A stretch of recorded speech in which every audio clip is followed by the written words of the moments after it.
se quedarían compuestos y como únicas formaciones en la oposición. Según hemos podido saber, habrían empezado las negociaciones que tienen como eje las políticas sociales y la intervención en la economía. El cuándo no es inminente, se deben respetar las formas y es Mariano Rajoy a quien corresponde formar gobierno. Una labor estéril, porque ninguna formación está dispuesta a facilitar que vuelva a ser el inquilino del Palacio de la Moncloa. El pacto de izquierdas, por tanto, se produciría en más o menos mes y medio.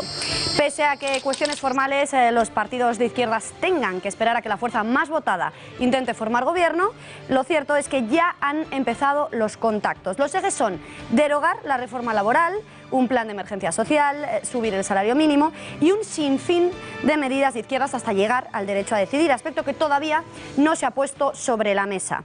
Sánchez ya ha demostrado que está dispuesto a cualquier cosa, a vender su alma política al mejor postor, ya sea a los que quieren acabar con España como a los que quieren acabar con el propio Partido Socialista. Y eso, que en Podemos la tensión territorial ha acabado por romper por el medio al partido. Pese a que Podemos renunciaría al derecho a decidir, extremo harto, improbable, necesitarían también de la abstención de formaciones claramente independentistas y esa abstención tendría un precio muy alto que pagar.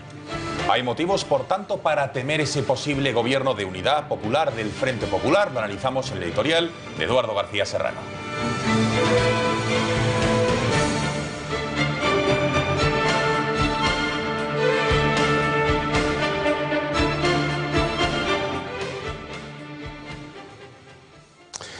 Pues buenas noches, Gonzalo, Beatriz. Efectivamente hay motivos sobrados para temer ese gobierno del Frente Popular. No hace falta saber leer el vuelo de las águilas sobre el Aventino para avizorar lo que va a salir del tinglado de la vieja farsa de los pactos postelectorales que, según Artur Mas, corrigen la voluntad popular en función de la aritmética parlamentaria. Todo apunta a un gobierno de izquierdas con el apoyo de los separatistas regionales presidido por Pedro Sánchez. El líder del histórico fracaso del PSOE ya le ha ofrecido su singular cortesía parlamentaria a los separatistas catalanes. Si ese frente de izquierdas, apoyado por los que quieren romper España, no llega al poder, será solo por culpa de Podemos. Por eso, Pablo Iglesias acabará por sumarse a él o, de lo contrario, pasará a la historia como un Kerensky a la inversa, por haber impedido el viejo sueño del Frente Popular de la izquierda española, esta vez sin anarquistas, pero con bastantes más separatistas que en 1936.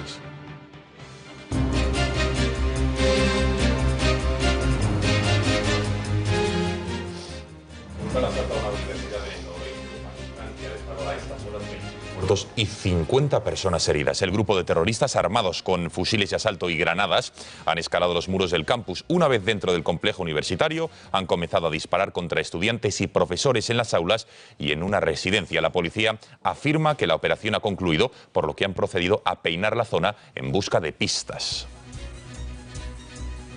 El nuevo presidente de la Generalitat ha dejado claro hoy en su primera sesión parlamentaria que sigue en su empeño inequívoco de llevar a Cataluña a las puertas de un nuevo Estado. Se marca un plazo, año y medio, para convocar elecciones de la futura República Catalana. En su argumentario independentista ha vuelto a vincular la situación actual de Cataluña, vinculada a España, con los efectos de la crisis económica. Dicho de otro modo, en una hipotética Cataluña independiente, los efectos de la crisis serían menores. Els treballs del procés que ens ha de situar a les portes del nou estat. Un estat que el volem independent en forma de república. Nueva importante caída de las bolsas europeas y en concreto del IBEX 35, que al cierre de la jornada se ha dejado un 3,2%, perdiendo el nivel de los 8.300 puntos. Los inversores temen un frenazo en la economía. Las causas de estos nuevos recortes se deben a la nueva caída del precio del petróleo y al freno en el crecimiento de la economía del gigante asiático de China. Hoy miércoles es tiempo de echar un vistazo a la historia. Un 18 de enero de 1890 murió Amadeo de Saboya, extraño rey que dura 2 años en el trono y con el que tras su abdicación se proclama la Primera República. Pero ¿quién fue Amadeo de Saboya? ¿Cómo es que un rey de la Casa de Saboya llegó al trono de España? Se lo preguntaremos todo ello al historiador Fernando Paz.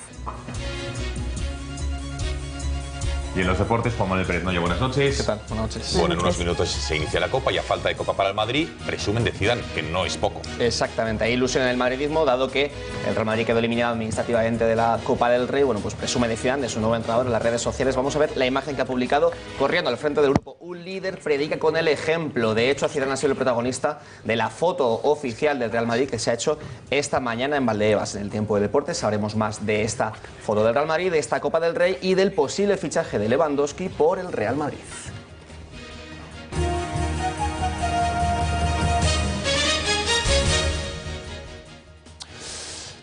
Es sin duda la noticia de la jornada. El secretario general del Partido Socialista, Pedro Sánchez, ha acudido a San Sebastián a reunirse con afiliados de su formación y ha dicho que está presto y dispuesto para formar un gobierno de izquierdas, una gran coalición, ese Frente Popular, en el momento en que Mariano Rajoy se dé cuenta de que ninguna formación va a querer pactar y formar gobierno con el Partido Popular. En ese momento, dice Pedro Sánchez, que estará dispuesto para asumir el poder después de haber negociado con los partidos de izquierdas. Nosotros vamos a intentar, en el momento en el que Mariano Rajoy fracase su investidura, vamos a intentar formar un gobierno. Después del 20 de diciembre habréis visto que no hemos puesto ninguna línea roja. Nosotros no estamos por trazar líneas rojas, estamos por tender puentes. La lectura de los resultados del 20 de diciembre es diametralmente opuesta según se produzca en un lado o en otro. Desde el Partido Socialista siguen pensando que una gran coalición con el Partido Popular les perjudicaría de cara a su electorado. Sin embargo, insisten en que no van a tirar la toalla para buscar un acuerdo de izquierdas.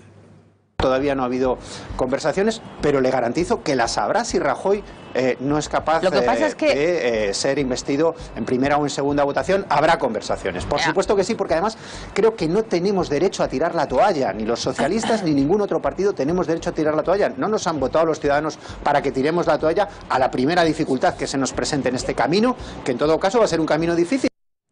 Y ante determinadas tiranteces que todavía existen entre PSOE y Podemos, hoy el líder de Unidad Popular, Alberto Garzón, se ha ofrecido a mediar entre ambas formaciones para llegar a ese acuerdo para formar un gobierno de izquierdas. Nosotros creemos que nuestro papel, el de Izquierda Unida, Unidad Popular, tiene que ser al mismo tiempo como facilitador para que haya un encuentro entre Partido Socialista y Podemos en unos puntos mínimos indispensables, porque si no, en este país va a ser la derecha la que gobierne. Tiempo de reacciones. Tanto el Partido Popular como en Ciudadanos consideran que Pedro Sánchez quiere ser presidente a toda costa y que está dispuesto a dejar España patas arriba con tal de llegar a la Moncloa. Es que Pedro Sánchez en lo único que está pensando, es en yo quiero ser presidente del gobierno, porque es que si no soy presidente del gobierno probablemente mi futuro político se termina pasado mañana. Pedro Sánchez está dispuesto, o parece, según los pasos que está dando, a poner a España patas arriba. Porque la opción prioritaria de forma descarada del Partido Socialista en este momento es intentar el pacto de izquierda radical. Ya no hay que ocultarlo, esta es la realidad y por tanto esa es su prioridad. Por eso cuando el Partido Popular sigue ofreciendo una alternativa de la moderación frente a esa radicalidad, su respuesta es no a la moderación, no es no al acuerdo con Ciudadanos y el Partido Popular. A mí se me hace muy difícil pensar que un partido como el Partido Socialista Obrero Español, pues opte por un gobierno que matemáticamente, numéricamente es posible, pero que políticamente para España me parece absolutamente letal. Yo siempre quiero que todo sea positivo para Andalucía y para España. ¿Y sabe por qué? Porque sé que si a España no le va bien, a Andalucía no le va a ir bien. Que Pedro Sánchez tiene muy difícil, a mi juicio, hacer un gobierno que tenga un proyecto común. Otra cosa es sumar aritméticamente. O sea, que Pedro Sánchez puede sumar más si es que no es. Sumando a todos estos partidos, es verdad. Lo que pasa es que eso para mí no es un proyecto común para España. Para mí eso es una amalgama de partidos que no quieren a Rajoy. ¿Quiere Ciudadanos que siga Rajoy presidente? No, ya lo dijimos, no es nuestro candidato. Pero una cosa es que no quieras a Rajoy y otra es que tengas un proyecto común para gobernar. Y creo que eso es lo que le falta en este momento a Pedro Sánchez. Rajoy, a mi juicio, tiene un proyecto obsoleto, que ha acabado, que ha llegado a su fin, y Sánchez no tiene un proyecto. Cuando pasan 10 minutos de las 8 de la tarde, nos vamos en directo hasta los Jardines Gregorio Ordóñez de Madrid. Ahí está nuestra compañera Rocío Manzaneque, porque se está llevando un acto de homenaje, porque hoy se cumplen ni más ni menos que es el 21º aniversario del asesinato del diputado vasco. Rocío, muy buenas noches. Muy buenas noches, Gonzalo. Efectivamente nos encontramos aquí en el homenaje a Gregorio Ordóñez, teniente alcalde de San Sebastián, asesinado por ETA hace 21 años. Y conmigo está el ministro de Sanidad y presidente del PP vasco, Vasco, Alfonso Alonso. Señor Alonso, muy buenas noches. Hola, buenas noches. ¿Qué supuso para usted la figura de Gregorio Ordóñez? Bueno, la verdad que es clave en el compromiso político que adquirimos una generación en el País Vasco. Yo quiero recordar a Gregorio diciendo, bueno, que aquellos tiempos eran tan difíciles, era tan hostil, era tan improbable que su discurso político pudiera abrirse camino. Sin embargo, él era una persona de una energía y era una persona tan valiente que sabía hacer la denuncia, y una cosa que a lo mejor no se destaca mucho cuando lo recordamos, pero era una persona muy alegre y era una persona capaz de despertar compromiso en los demás y trasladar esa cordialidad. Hizo que pues esa idea de la libertad y esa idea de España en San Sebastián, una ciudad tan castigada por el terrorismo, se fuera abriendo camino.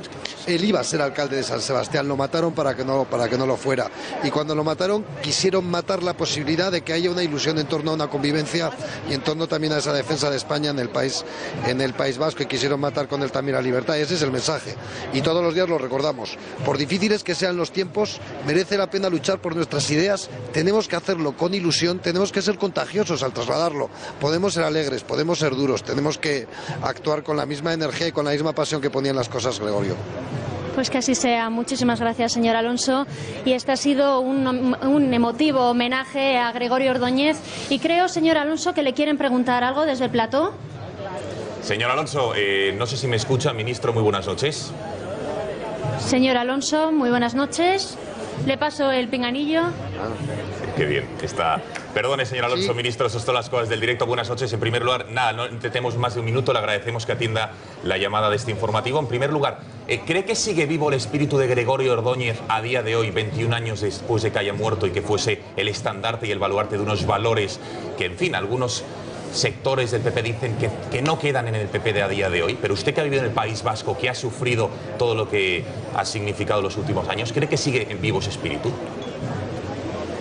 Bueno, no solamente es que siga vivo el espíritu, es que tenemos mucho trabajo que hacer, porque en el País Vasco hay una lucha por la memoria, hay una lucha por el relato, donde se quiere imponer un relato falso de lo que ocurrió, se quiere exculpar a los criminales, se quiere poner en el mismo plano a quienes asesinaron y a quienes eran asesinados, a las víctimas y a los verdugos, y por tanto hay una lucha en la que nos jugamos también nuestra visión de la democracia, nos jugamos también los fundamentos de la libertad para el futuro. Yo creo que en esa lucha es que no puede haber término medio, ¿no? Por tanto, claro que necesitamos ese coraje, necesitamos esa fuerza, y yo insisto también en lo que decía, necesitamos hacerlo con ilusión, porque es que merece la pena defender nuestras ideas. Eso es lo que decía Gregorio, merece la pena jugarse la vida por defender estas ideas bonitas de la libertad y por defender a España, y ahora pues por defender también una memoria que garantice la dignidad de las víctimas, y por defender también que España es un país de ciudadanos libres e iguales, y yo creo que eso inspiró a muchos jóvenes entonces, y creo que inspirará también, y por eso hay que recordar, y por eso hacer la memoria, para que inspire también a generaciones nuevas cada día. Ministro, señor Alonso, muy brevemente le pido, eso sí, ¿cómo ve los pactos de gobierno? Porque parece que la izquierda ya empieza a entenderse. ¿Cree que Mariano Rajoy tiene alguna posibilidad de llegar a ser presidente? Mire, el disparate es no una mayoría alternativa al Partido Popular, sino un gobierno que está en manos y depende de los independentistas. Es decir, que el futuro de España está en manos de quienes quieren romper España. Eso es de una irresponsabilidad que nunca hemos conocido. Y por eso yo creo que hasta el final vamos a defender una alternativa sensata, una alternativa de entendimiento, y vamos a apelar también al Partido Socialista, que piense en la historia pasada y en cómo puede quedar también para la historia su partido a futuro, y que piense en su país y piense en el interés de todos, ¿no? Pero España no puede estar en manos de quienes quieren destruirla. Bueno, queda claro, señor Alonso, no nos ha dicho si ve a Mariano Rajoy como presidente del gobierno, pero en fin, espero que esa respuesta y muchas otras nos las pueda contestar cuando quiera. Le emplazamos a que venga al plató de nuestros estudios. Gracias y muy buenas noches, ministro. Muchas gracias. Gracias, Rocío Manzanique, por esa conexión desde los jardines de Gregorio Ordóñez. Seguimos analizando la actualidad política, porque la situación, como les decimos, es tensa, ya que por un lado el PP es el primero que debe intentar formar gobierno con su ansiada coalición con PSOE y Ciudadanos, pero da la casualidad de que socialistas y el Partido Naranja dicen no haber recibido ningún tipo de oferta de pacto por parte de populares. Es decir, Rajoy pretende llegar a un acuerdo con ambos sin siquiera hacer una oferta. Lo cierto es que la situación de Rajoy es complicada, sabedor que no va a tener ni de lejos los apoyos necesarios para gobernar. Está a la espera de que los partidos de izquierda no lleguen a un acuerdo y que se convoquen, por tanto, elecciones generales. Es la única opción que le queda para intentar permanecer en el poder. Tiempo de desglosar, pues, cómo están las cosas, las negociaciones entre PSOE, Podemos y el resto de formaciones de izquierda y nacionalistas. Cuéntanos, Beatriz, ¿en qué punto estamos? Pues de momento se sabe poco, pero bueno, negociaciones, como decías, entre el PSOE y Podemos para investir a Pedro Sánchez como próximo presidente del Gobierno están cada vez más próximas, según han confirmado fuentes cercanas a la negociación. Entre los puntos en los que sí habría llegado a un acuerdo, bueno, pues Podemos se habría propuesto sacar de la mesa de la negociación la celebración de ese referéndum a cambio de favorecer un gobierno de izquierdas que impida otro gobierno del Partido Popular o la celebración de nuevas elecciones. Otro de los acuerdos sería la paralización total de los desahucios en toda España, la verdadera lucha realmente de Ada Colau. También están de acuerdo en la creación de un nuevo estatuto de los trabajadores, la subida progresiva del salario mínimo, la firma de un pacto contra la violencia de género, la derogación inmediata de la LOMCE, la lucha para erradicar la pobreza infantil y la energética, así como también asegurar las pensiones o la ayuda a los refugiados. Vamos a ver el siguiente gráfico, porque así es como quedaría finalmente el reparto de los votos. Contaría Pedro Sánchez a favor 165 escaños, 90 correspondientes al PSOE, 65 de Podemos, 6 de PNV y 4 de Compromís, tras haberse separado de Podemos. Las abstenciones, bueno, si se cumple todo lo previsto, serían 22, 9 de Esquerra, otros 8, 2 de Bildu, 2 de Unidad Popular, que bueno, hoy se ha mostrado favorable a pactar, y vemos ya quienes votarían en contra. Serían 163, 119 del PP, 40 de Ciudadanos, 2 de UPN, bueno, Foro Asturias y algunos más. Esto quedaría así, según si se cumplen todas las previsiones. Bueno, una última reacción, porque desde Podemos dicen ahora que el derecho de autodeterminación de los pueblos, en concreto de Cataluña, nunca ha sido una línea roja, un principio para empezar a negociar. Dicen que no está ni encima de la mesa. No termino de entender es cuándo se estableció y de dónde se sacó la conclusión de que el referéndum era una línea roja. Nosotros lo que estamos diciendo es que los problemas, que la línea roja es que el proyecto de país que se construye a partir de este gobierno tiene que ser capaz de resolver los problemas y de garantizar un proyecto de país a largo plazo. Bueno, todo está presto y dispuesto para ese frente de izquierdas. Eduardo, ¿crees que el derecho a decidir va a ser un impedimento para que PSOE y Podemos se entiendan? Vamos a ver, Gonzalo, por mucho que clamen las baronías socialistas de Castilla, Extremadura y Andalucía, fundamentalmente, contra el derecho a decidir romper España, este no va a ser ni mucho menos un impedimento para que el PSOE alcance un pacto de gobierno con Podemos y los separatistas. Si de verdad el derecho a romper España fuera una línea infranqueable para los socialistas españoles, ya hace tiempo que hubieran expulsado del partido, por ejemplo, a todos los alcaldes socialistas que tienen en Cataluña y que forman parte de la Federación de Municipios Independentistas. Si tanto les repugnara a los socialistas el derecho a decidir romper España, el socialista Ximo Puig no presidiría la Generalitat Valenciana gracias a Compromís, que además de romper España pretende disolver el antiguo Reino de Valencia en el imperialismo pancatalanista de la Generalitat de los Pujol y de sus herederos políticos. Al PSOE y más al hispanófobo Pedro Sánchez, lo único que le interesa es el poder. El precio es lo de menos. Al fin y al cabo lo pagarán las generaciones para las que él solo será un lamentable recuerdo.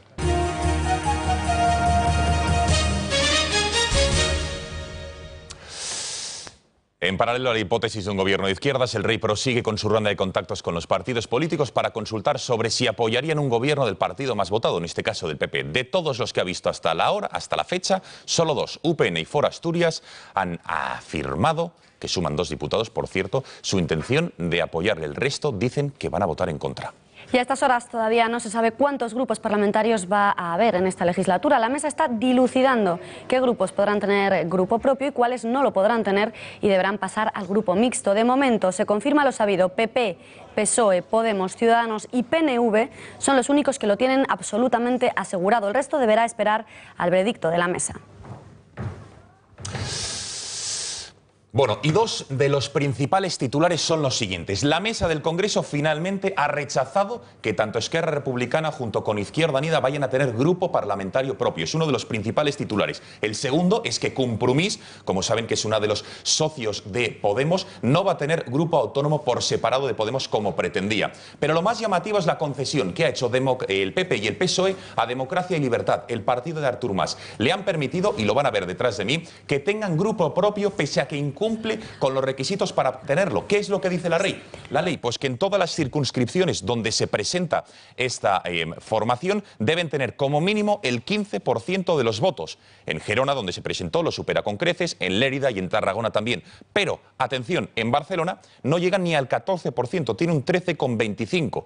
Pese a que si sumamos las 4 y lo dividimos y hacemos la aritmética, sumaría más de un 15%, no cumple lo que dice la ley. Así que los reproches nos han hecho esperar. Desde Podemos acusan a PP y a PSOE y Ciudadanos de haber hecho trampas en la consecución de la mesa. Escuchamos a los líderes de Podemos. Lo que la mesa, el Partido Popular, el Partido Socialista y Ciudadanos no han querido ver en una alianza, en un búnker a tres que se resiste al nuevo tiempo, es lo que nosotros con nuestro grupo confederal, con nuestro grupo plurinacional que finalmente hemos presentado, queremos poner encima de la mesa. ¿Recuerdan lo que dijo Celia Villalobos de los piojos en el Congreso? Vamos a recordarlo. A mí con que lo lleven limpia, para que no me peguen un piojo, me parece perfecto. La rasta lo de menos. Pues hoy la vicepresidenta del Congreso ha querido retractarse de esas palabras y ha reconocido que lo que dijo fue una estupidez. Una estupidez, por supuestísimo. Por supuestísimo. No creo que haya ofendido a nadie, yo creo que he cometido un error, pero eso todos los seres humanos tenemos derecho a equivocarnos.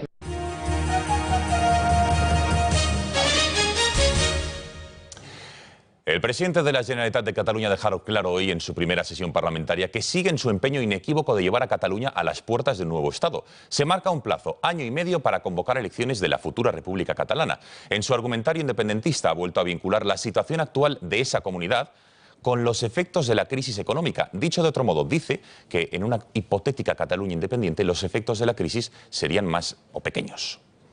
Tots els treballs del procés que ens ha de situar a les portes del nou estat. Un estat que el volem independent en forma de república. Y muy dura ha sido la intervención de la oposición. Inés Arrimadas, de Ciudadanos, ha puesto el grito en el cielo por el hecho de que Oriol Junqueras sea el vicepresidente del gobierno catalán, el mismo que pidió parar la economía catalana durante unos días como medida de protesta. Para el PP, el nuevo gobierno obedece a los delirios de unos pocos. Però aquest augment a sobre ve motivat per la creació d'unes estructures político-administratives que no obeeixen a la realitat competencial, sinó que obeeixen exclusivament a uns deliris i unes fantasies dels seus governants. Vostès probablement puguin ser el primer govern de la Generalitat que posi en perill l'autogovern dels catalans. Seguimos en el Parlamento catalán porque todavía colea la decisión del Ejecutivo Autonómico de revisar determinadas causas judiciales contra activistas antisistema en las que estaba personada e incluso la Generalitat se va a retirar de muchas de ellas. La mayoría de las causas obedecía a actos vandálicos de ciudadanos que habían atentado contra mobiliario urbano, tanto público como privado, generando importantes destrozos en la calle. Así lo define el señor García Albiol. Estos terroristas urbanos nos duele que sean los ganadores frente al Estado de Derecho. Con esta actitud del Gobierno de Cataluña se está trasladando un mensaje de impunidad total hacia la violencia callejera. Terrorismo callejero, así lo ha bautizado el Partido Popular. Eduardo, ¿no te parece que es muy alto el precio que tienen que pagar los catalanes por tener un gobierno que dependa de la CUP? Extraordinariamente alto, Beatriz. Este tipo de órdenes no se cursan por escrito porque la impunidad nunca se codifica ni se asienta en un acta. Basta con hacerle la seña convenida al policía que te debe el cargo y el ascenso, al juez que te debe su promoción profesional y al fiscal que te debe la toga y la carrera. Eso es lo que al parecer la Generalitat de Puigdemont ha comenzado a hacer para favorecer a los integrantes del motín y la algarada separatista que, saltándose la ley, impusieron la suya en la calle, sembrando el miedo físico y el peor de los terrores, el miedo a hablar. hablar contra el proceso separatista que en las moquetas del poder lideran las CUP y Junts pel Sí. Ellos les dieron patente de corso y no van a ser ellos los que les hagan pagar en los tribunales las cuentas de su barbarie callejera ni de su extorsión vecinal. Mano blanda y manga ancha. Se hace pero no se dice. No deja rastro porque se susurra al oído convenientemente servil. Y si alguien lo denuncia, acabará en los tribunales y condenado. Sicilia es tan mediterránea como Cataluña.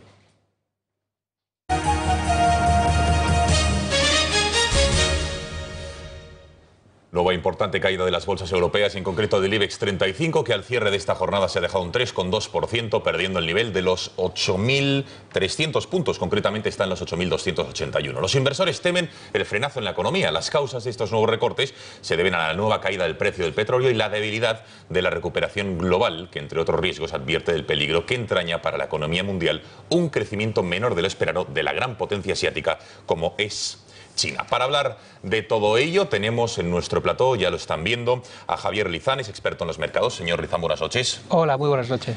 Le agradecemos que esté con nosotros. En primer lugar, ¿cuáles son los motivos reales de la caída de los mercados? Bueno, yo creo que toda esa caída de los commodities que se está produciendo pues un poco desde prácticamente ya hace un año con los temores de la ralentización de China, lo que está produciendo es mucha tensión en los países emergentes y en las divisas de monedas emergentes y se está temiendo que va a haber un colapso probablemente de algunos de los productores de crudo, de algunos de los países, de algunos de los bonos soberanos y también de determinadas empresas ligadas a tanto a minería como extracción de crudo, a todos aquellos balances que iban muy apalancados, muy probablemente hagan default una parte de la deuda y eso se traslade una vez más al sector bancario y vuelvan a tener que dotar provisiones de todo lo que hay en pérdidas y de exposición a todo el mundo de las materias primas, ¿no? Entonces esto está produciendo un colapso del sector bancario a nivel internacional y está traduciéndose pues en fuertes caídas en los mercados de equity, ¿no? Señor Lizán, ¿y tiene suelo este recorte que están sufriendo los mercados? Yo creo que la clave está en el precio del crudo, ¿no? La clave está en la OPEP, cuando va a ser un nivel en el que les duela ya de verdad a los países productores los niveles del crudo y hasta dónde van a permitir que esta corrección del mismo continúe. Y yo creo que la clave está en manos de ellos, ¿no? Al final el exceso de oferta que ha producido el fracking y todas las nuevas tecnologías para extraer crudo y abaratar los precios de producción de crudo se está tratando con esta caída por parte sobre todo de Arabia Saudí de a todos los productores de shale gas y de fracking más ineficientes, tratar de quebrarlos con esta caída del crudo, pero llega un momento que empieza a dañar a las propias finanzas de los saudíes, empieza a dañar a Nigeria, Venezuela, Rusia y todo tiene un límite. Ya empiezan a oírse voces en todos los países productores más pequeños y con finanzas más apuradas alertando de una posible reunión extraordinaria de la OPEC de los 2 próximos meses y yo creo que cuando eso se produzca será cuando se produzca un suelo en el crudo y un fuerte rebote del mismo y se tranquilizarán las aguas. Un par más de cuestiones. ¿Por qué el petróleo, que está en mínimos históricos, por debajo de los $30 el precio del barril de Brent, por qué no lo estamos notando los españoles a la hora de, por ejemplo, ir a poner gasolina en los surtidores? ¿Por qué no repercute en la economía diaria, en la doméstica? Pues hay un doble efecto, ¿no? Por un lado, hay un tema impositivo muy fuerte, que el gobierno tiene una gran base del precio de los carburantes con impuestos y es uno de los grandes beneficiados del mismo y por eso esa traslación de la caída del crudo en parte siempre va a ser neutralizada por la gran base de impuestos que hay al crudo y a los hidrocarburos en el país.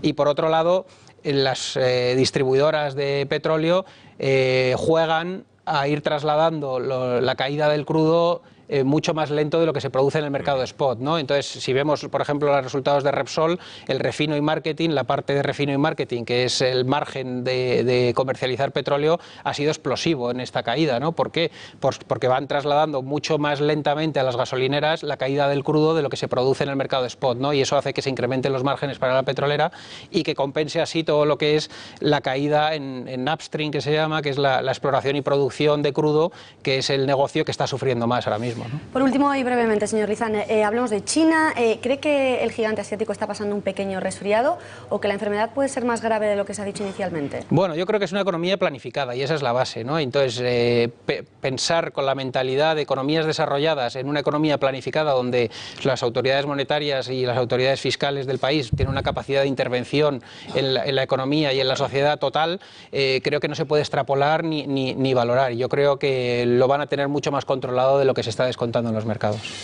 José Lizán, experto en los mercados, muchísimas gracias por haber estado en este informativo y buenas noches. Igualmente. Muy buenas noches. Vale, ya pues ya está, señor.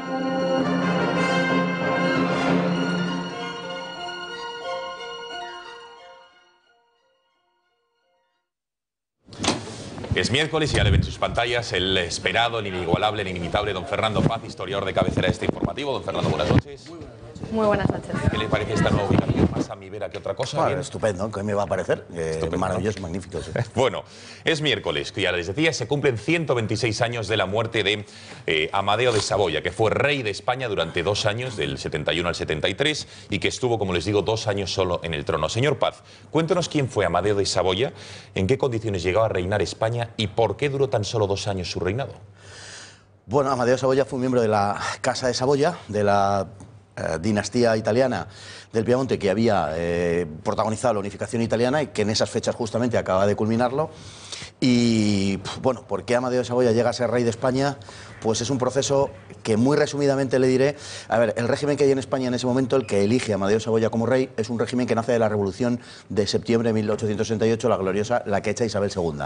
Hay un gobierno provisional que luego es ratificado por las urnas y que, digamos, desencadena ese proceso revolucionario en el cual hay fuerzas más conservadoras y más revolucionarias, a fin de evitar que ese proceso se fuese excesivamente a la izquierda. Quienes dirigen el proceso, el regente Serrano y el jefe de gobierno Prim, lo que hacen es tratar de que la revolución solo sea de carácter político y no de carácter socioeconómico, para lo cual quieren que España, que es un reino, tenga un rey efectivo, no solamente un regente que actúe en nombre de un rey supuesto, que no existe, sino que el rey sea efectivo. Es una manera de volver, digamos, de moderar la revolución, de hacerla más conservadora.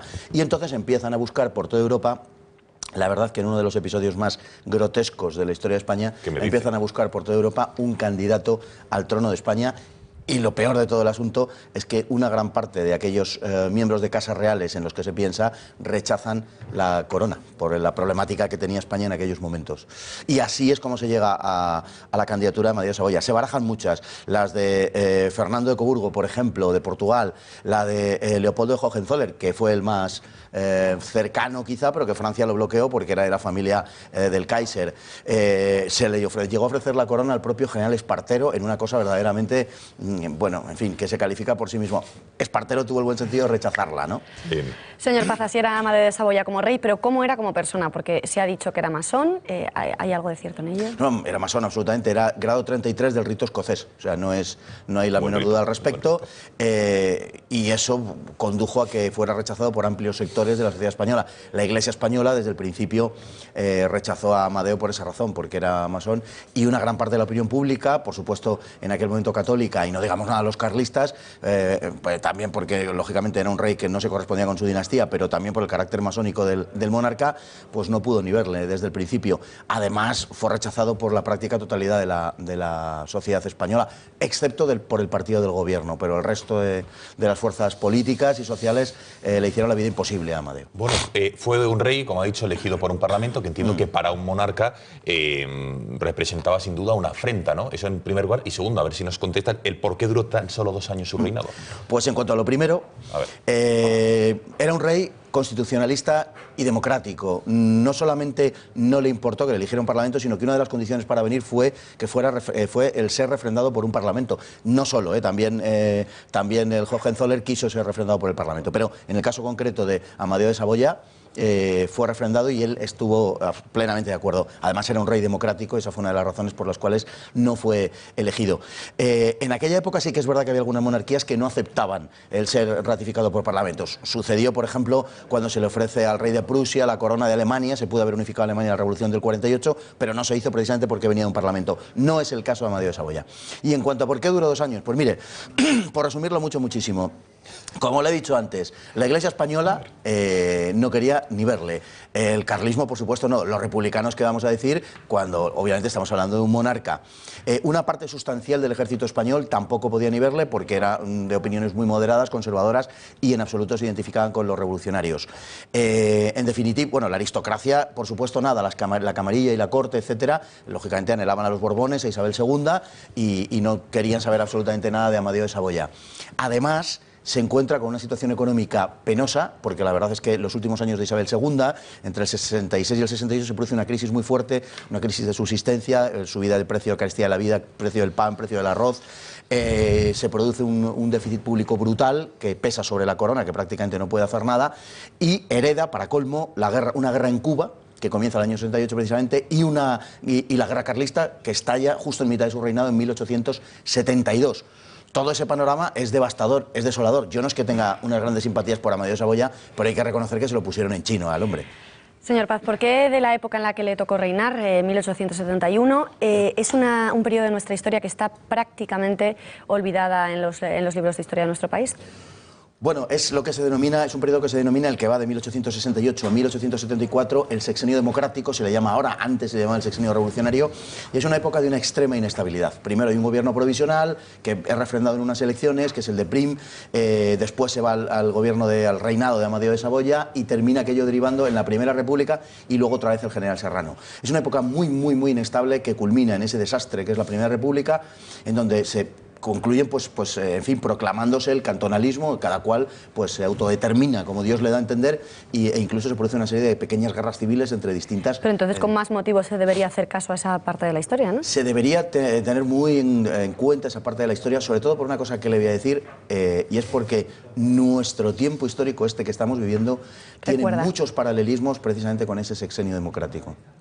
Bueno, ya por último, ¿qué le pareció su carta de renuncia, que no leyó él mismo sino su esposa, donde parafraseo diciendo: grande fue la honra que merecía la nación española eligiéndome para ocupar su trono, honra tanto más por me preciada cuanto que se me ofrecía rodeada de las dificultades y peligros que lleva consigo la empresa de gobernar un país, y dice, tan hondamente perturbado?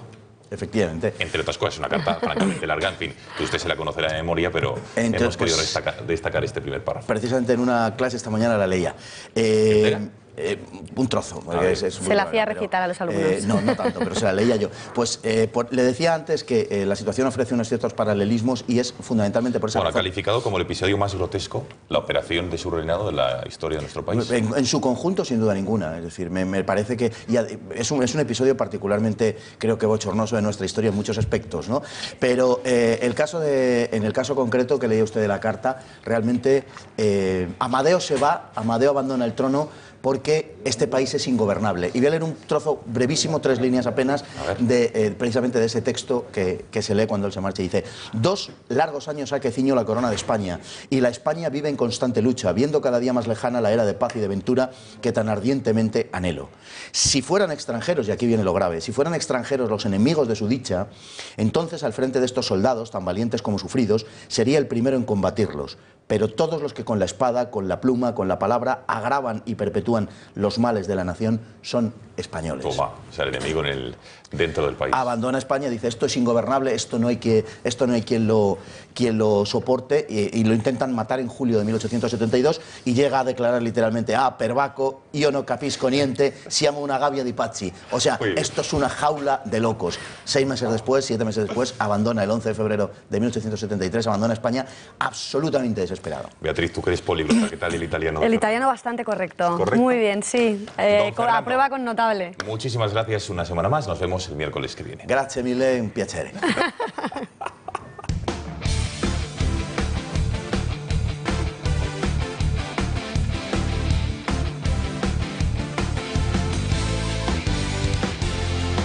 Y en unos minutos, Juan Manuel Pérez Noya, buenas noches. Los grandes de nuestro país juegan en la Copa. Es su turno. El Real Madrid no, en este caso solamente juegan 2 de los 3 grandes, el Atlético de Madrid y el Fútbol Club Barcelona, que comienza en apenas.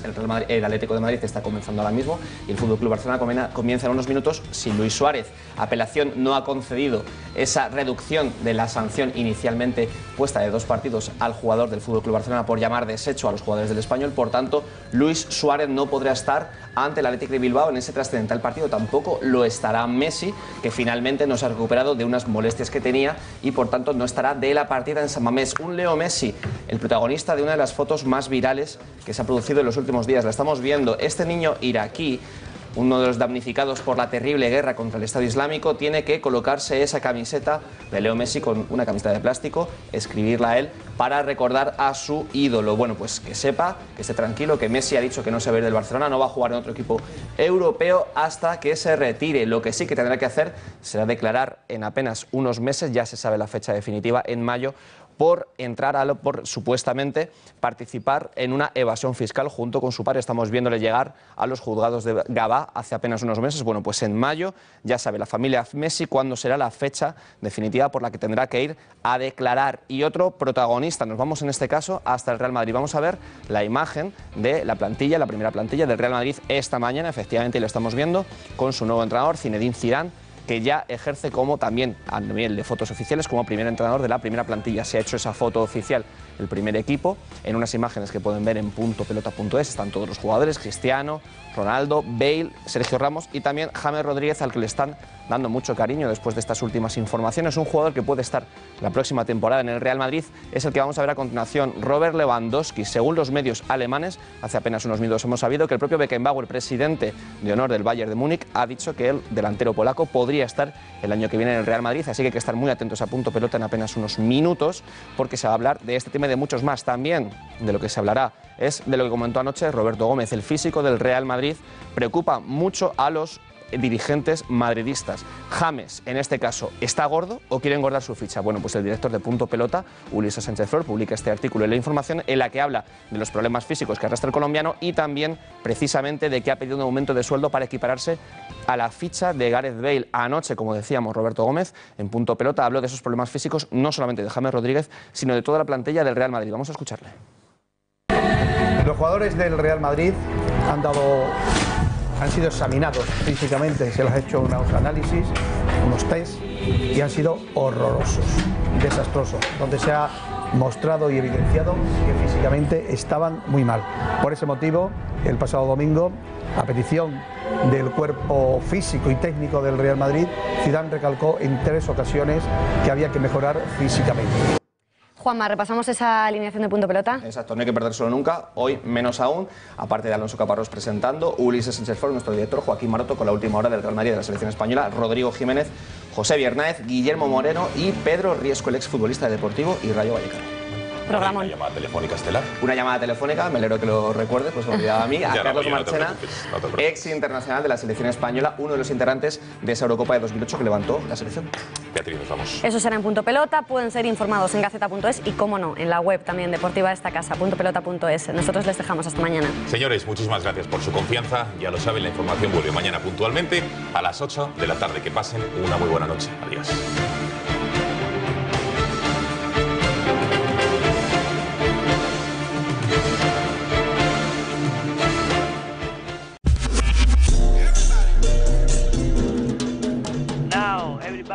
Non,